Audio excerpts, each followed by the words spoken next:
Mele kaliki maka and a haole makahiki ho to all my peeps. Welcome in. Aloha for joining us. And this week, guys, we are going to do the week wrap up and the look ahead in one shot. Obviously, for obvious reasons, we got Christmas here. It's the eve before the eve, and we feel confident in what we've got going for you guys. So we will give you guys the wrap up and the look ahead and our picks all in one shot here. Before we get started, congratulations to everyone who has been following us as we go 4-1 last week. I know, don't even get me started. The Detroit game, what a freaking loser that was with the referees getting involved. Again, taking it as a whole, looking at Detroit as a whole, we strongly went on past and trend, and we've been watching them closely, and we feared that they may be a little stretched or a little taxed. Where we went wrong on that pick with our analysis, we didn't give Pittsburgh enough credit, and hats off to Pittsburgh. They played a baller game. Jalen Warren, running back, if they start running the ball like that, a lot of the experts, a lot of the analysis has been that Aaron Rodgers, like him or hate him, he hasn't been blowing the top. He hasn't been Mahomes or Josh Allen or even like Matthew Stafford. But where Aaron Rodgers has been critical to the Pittsburgh Steelers' success is he's getting rid of the ball fast, the old Tom Brady action, the dink and dunk. He's making this, again, Aaron Rodgers is one of the greats. He's been around too long. You're not going to fool him on coverage disguise. But where they're getting to him, like the Buffalo game, is if no one gets open and his line doesn't hold up, he can only do so much.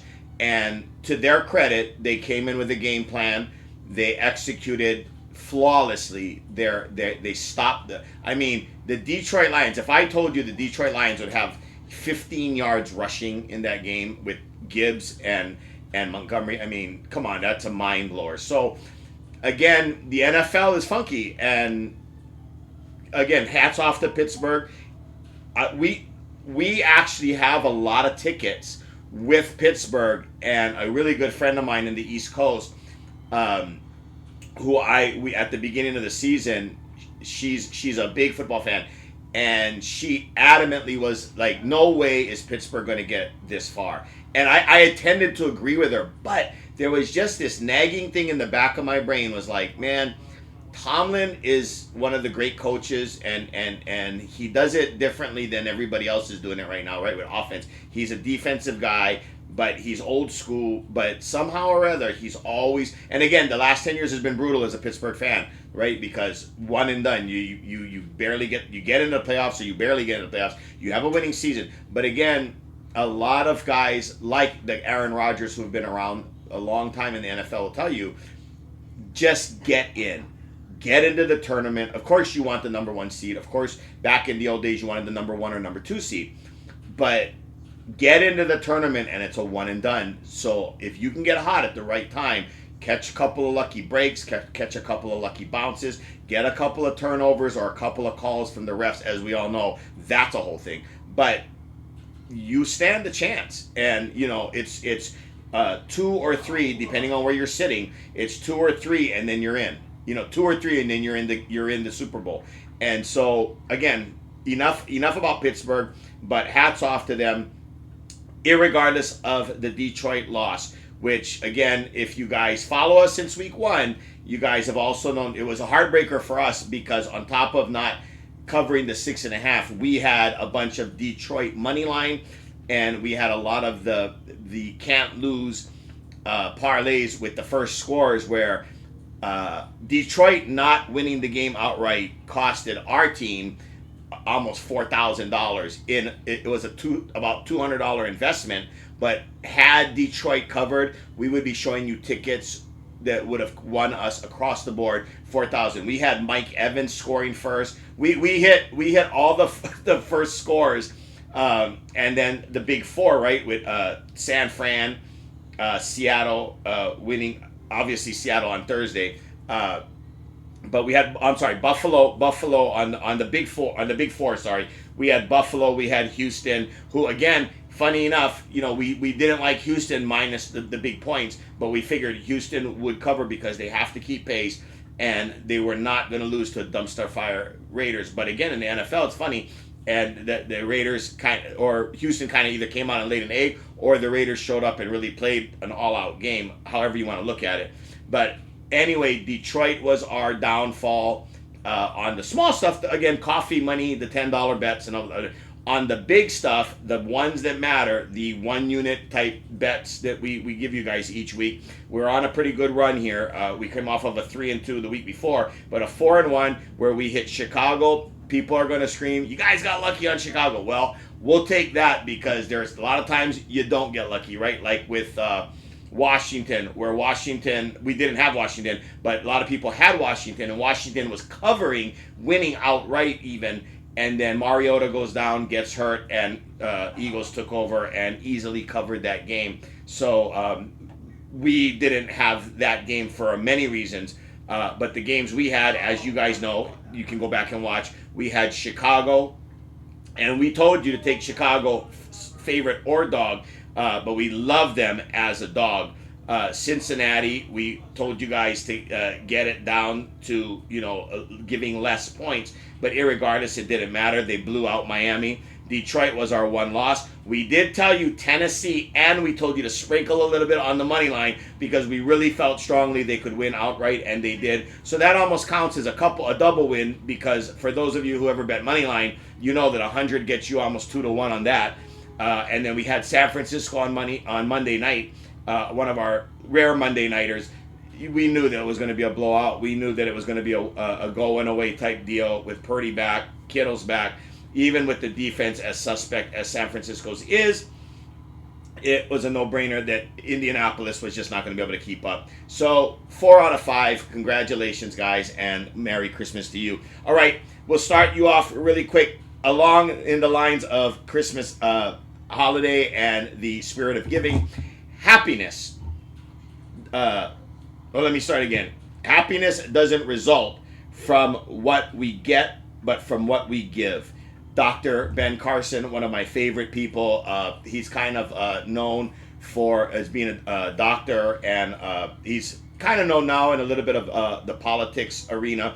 But anyway, that was a famous quote from him. Along those lines, also, everyone can experience the joy and blessings of generosity because everyone has something to give. Jan Grace, who is a inspirational speaker. And lastly, you have not lived today until you have done something for someone who can never repay you. John Bunyan, a 17th century writer.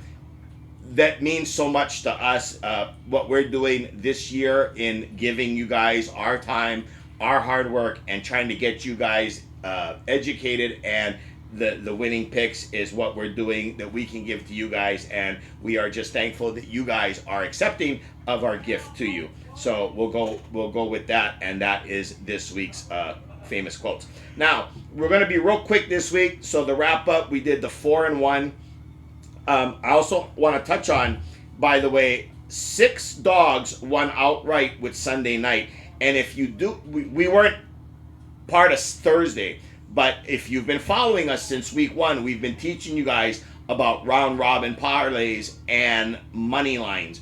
So 7 dogs won outright if you got in correctly and early enough on Seattle. And honestly, there was a point, and there were certain points of the week where Chicago could have been a dog, so maybe even 8, if you were that fortunate. But irregardless of the Seattle and the Chicago could have been, should have been, there were absolutely 6 dogs that won outright, irregardless of the other 2. And the way we looked at it, we would not have taken. There were obviously picks that you would not have thrown on the money line. So, it's not like we're telling you take the whole sheet, throw all the dogs on a money line, turn it into a round robin, and bet it, because that's very pricey. But you would have left off Buffalo, too big of a favorite. Cincinnati, that was our pick, so you would not have played that game with the dog. The Raiders, again, too big of a dog with Houston. San Francisco, again, our pick, and Philly on Saturday, again, kind of too large of a favorite. So there were 11 teams left of what would have been left, and if you would have went with those 11 and played everything, the 11 round robin and again, if you were a little bit more clever and removed a couple more of the right ones, but you would have gone by 2s, 3s, 4s, and 5s, and you would have hit multiple 2s, multiple 3s, multiple 4s, and 6 5s. And you would also hit a 6, honestly, if you went that far. I would never have gone a 6-teamer.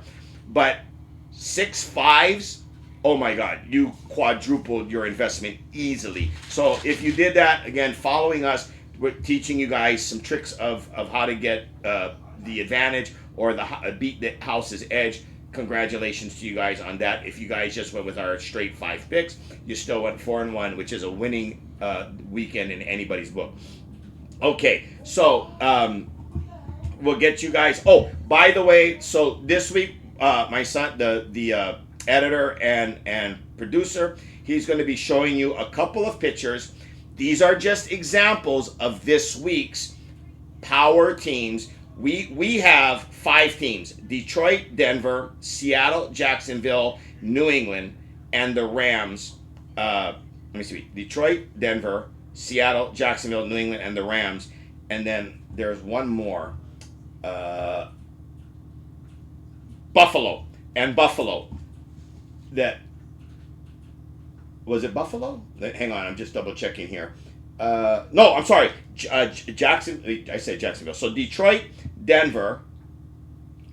And that's another thing. Detroit goes off on Saturday. This is why we're doing this a little bit early this week, because of the Detroit game. So only for the power. So Detroit's not our pick. These are all the money line parlays with the first score. So we're letting you guys know: Detroit, Denver, Seattle. Oh, I'm sorry. Then Jacksonville.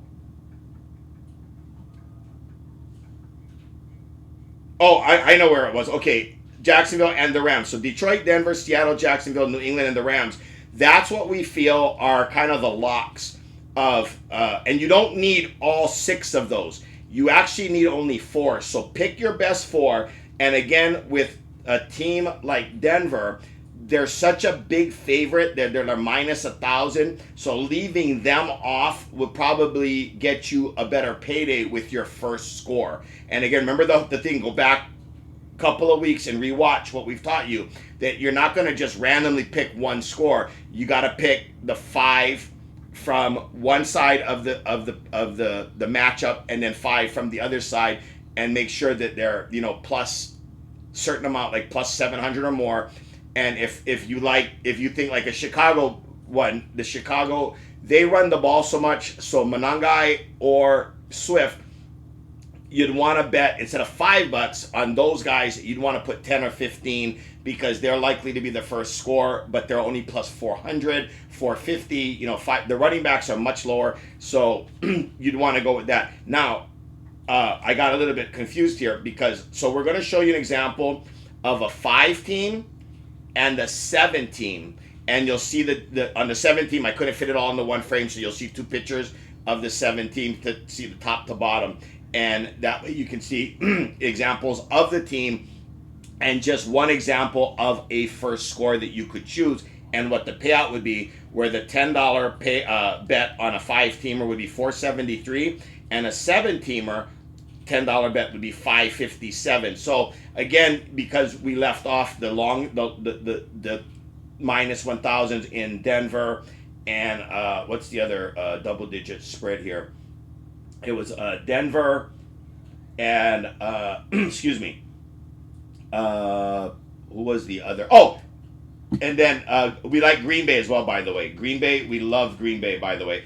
The other double-digit favorite was, why am I blanking out today? I apologize, guys. New England and the Jets. Sorry, New England and the Jets. So if you left off New England and you left off Denver, that's going to get you a higher payday, but because of the minus 1,000. But if you want to get jiggy and add them, because they're almost locks, right, at moneyline winning outright, because New England would win and kind of wrap up their division, and with Denver, they need to win to keep pace for the 1 seed, but they may not cover the 13.5. It could be a backdoor, so that's a little bit dangerous. So we want you to be aware of that. Anyway, so there are, again, too, a bunch of dogs this week that stand out for the money line. So let me give you guys first the 5 picks this week. So we're going with 3 picks, 3 major picks, 3 big picks, and then we're going to give you 2 dogs that we like, but they're not part of the picks, but we suggest that you add those to make 4 or 5 team parlays straight out, without no round robin or nothing, just the 3 picks, and add these 2 dogs and go maybe a couple of ways with them, where, like, for instance, one of the dogs is the Raiders, where you would they're a 1-point dog. You could get by 2.5 or 1.5 point dog. Sorry, you could buy 2 points and make them a 3.5 point dog. And Chicago, you could make them a 4.5 point dog. Now, they're a 3-point dog with San Fran already, but by 1.5 back. But we also would suggest that both of them you could add to our 3 picks money line. That would increase the 5-team parlay payday in a exponentially larger with our 3 picks. And so our 3 picks this week, we're going with, be aware. So the first one is Seattle. We love Seattle too. They have to win, and they have to beat Carolina, and then they have to beat San Fran in week 18. If they lose to Carolina, and now the week 18 becomes even more exponentially important, but San Fran could still wrap the number 1 seed. The Rams could still get the number 1 seed if Seattle loses this week and then beat San Fran in the final week, but Rams take care of business and win 17 and 18. So it's still up for grabs, but Seattle is in control of their own destiny. They don't need any help, but they have to win out. So we like them to take care of business. Now, the thing is, the line is at 7. It's a key number. We suggest, if you're going to take Seattle, parlay or straight, buy a 0.5 point. It's not that much on your straight bet or your parlay, and take it to 6.5. I personally would take it down to 5.5, because even at 6, right, 2 field goals, 26-20 is not uncommon in the NFL. So I want the highest percentage point to cash out. I don't care what it costs. I want to get to the window rather than worry about how much I'm getting at the window.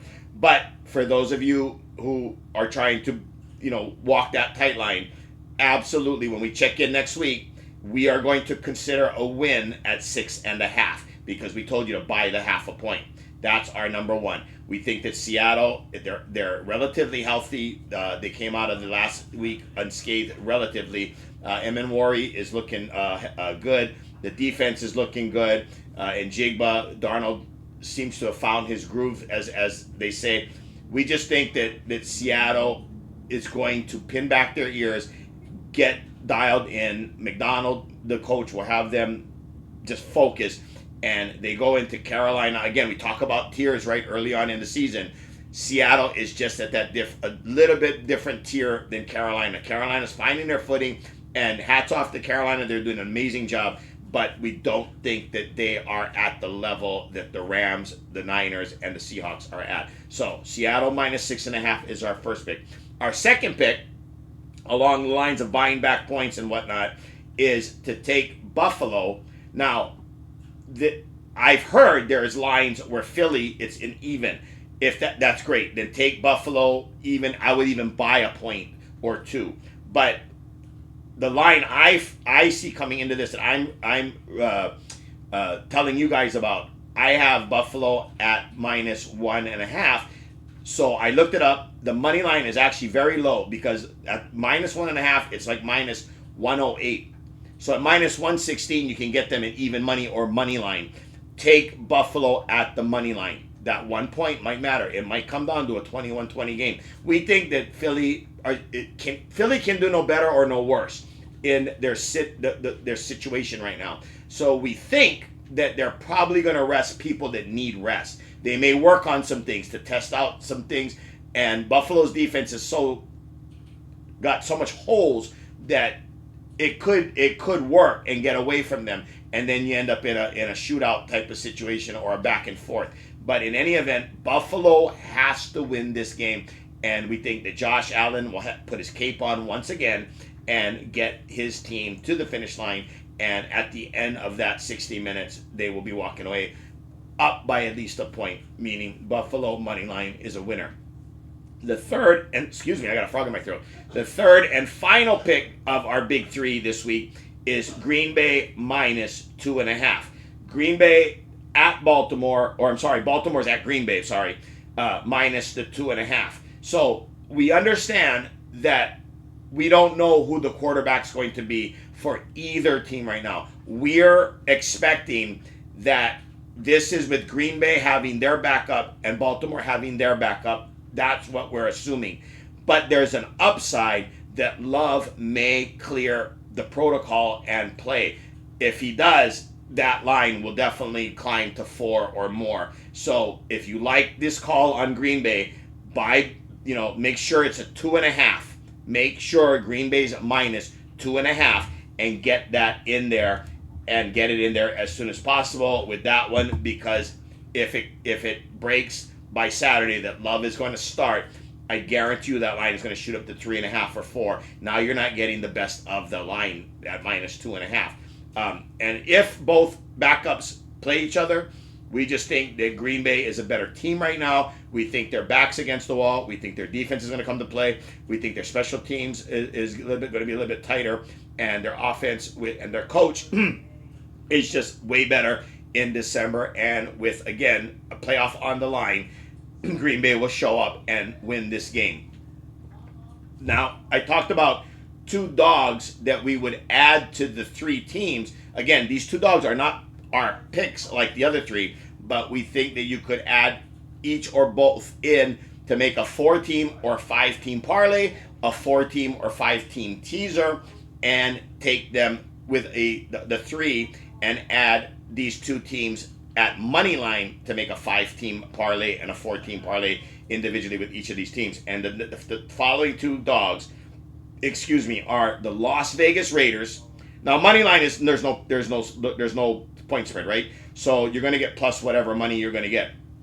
But putting them on a parlay or teaser, you're going to add the 7 points or whatever teaser points you want to add. So that'll take care of that. But if you're adding them on a parlay, make sure that you're getting the Vegas Raiders plus 3.5. So plus 3.5 on that pick on a parlay with a 4-teamer or a 5-teamer. And the second dog that we love is Chicago taking 3 from the San Francisco 49ers. And that one is right now at 3, so you can buy a 1.5 easy and take it to 4.5 in case of a 24-20 kind of situation. 27-24, 27-23. We think Chicago has enough to win outright. Watching Monday night, they can't stop Indianapolis. They couldn't stop Phillip Rivers. They couldn't stop Indianapolis. And if it wasn't for the Abdullah fumble, we think that it would have came down to last team holding the ball. But in any event, Chicago has been winning a lot of close ones. Their coaching, their attitude, their mentality, their culture has all changed. So we love Chicago and the Raiders, both as dogs. Not as complete picks, though, but add them in to hopefully we can go 3-0 on our picks. And so we'd have a 4-teamer with our 3 picks and Raiders plus 3.5. We'd have a 4-teamer with our 3 picks and Chicago plus 4.5. And then we'd even throw in a 5-teamer with our 3 picks and Vegas Raiders and Chicago Bears at 3.5 and 4.5. And so that hopefully we go 5-0, and you guys will have a very, very Merry Christmas. Again, you'd have to go back and watch the other weeks to understand our power plays with the first score, right? Because again, we're taking some of the can't lose or big spreads and on money lines, and then we're taking a first score, but we're doing $5, $5, $5, $5, where it's very hard to not hit it because you're taking the 5 most likely scores from the one team and the 5 most likely scores from the other team, and then putting it out there at small investment, big return. Because as long as those teams come through, every week we've been hitting our first score. But this past week, Detroit let us down, and so there is a flaw in the system. Is that sometimes even the can't loses will lose, and that's why we tell you put $5, $10. It's coffee money. It's just for shits and giggles. It's not the big plays like our Seattle, Buffalo, and Green Bay are this week. Anyway, we appreciate you guys. Again, take a look at the tickets that my son put up. Those are just one example or two examples, a 5-teamer and a 7-teamer, using one player, just so you can see what the payout would have been is, and give you give an example of what your ticket should look like. But you're going to have 5 of the scores from what, like for instance, the Giants Raiders game. You're going to have the 5 most likely Giants scores and then the 5 most likely Raiders scores. And that's one I use that game in particular because there's less wide receiver possibilities or likelihoods. So with the Giants, I would take, if Jackson Dart's going to play, because he's plus 2,000 or higher. So I would put Jackson Dart as one of my first scores. Again, I would use one running back. I'd use their tight end. I'd use their 2 most likely wide receivers. So it's likely that one of those things would happen. And on the Raiders side, you're absolutely going to use their tight end. I personally would not use Geno Smith. I would use, in this case, I'd use the tight end. I'd use the Gentry, the running back. And then I would use 3 of their long shot or long odds. You'll see them in your kiosk or in your pull down, and use the wide receivers trio that they put out there on the field. So because you want plus 1,000 or more, and with the Raiders, it's so unlike it's going to be highly likely with the Raiders. If the Raiders score first in that game, it's going to be either the tight end Brock Bowers, or it's going to be Gentry. Again, with Gentry only being at plus like 550, he's the one exception where I would put, instead of $5 a piece where you're putting him at plus 1,000, Gentry at only plus 450 or plus 550, I would put him at 10 or $15 because he's most likely, but it doesn't pay enough. So you got to add a little bit more to that. But trust me, as long as one of them hits, you're going to get all your money back and a little bit of sugar or profit, as they say. If you can hit 2 a week like we have or more, you've over doubled all your investment and you're very happy. Okay? So, Merry Christmas, Mele Kalikimaka, and a Ha'oli Makahikiho to all of you. We are not going to be back this week again. We've given you our picks. We've done our wrap-up. It's only one this week, like Christmas. And again, we will follow same suit next week with New Year's. And we hope to hear or see you back early next week with some amazing news and some good luck to everybody. But in the meantime, mahalo, aloha, and be safe and have a very Merry Christmas and a Happy New Year.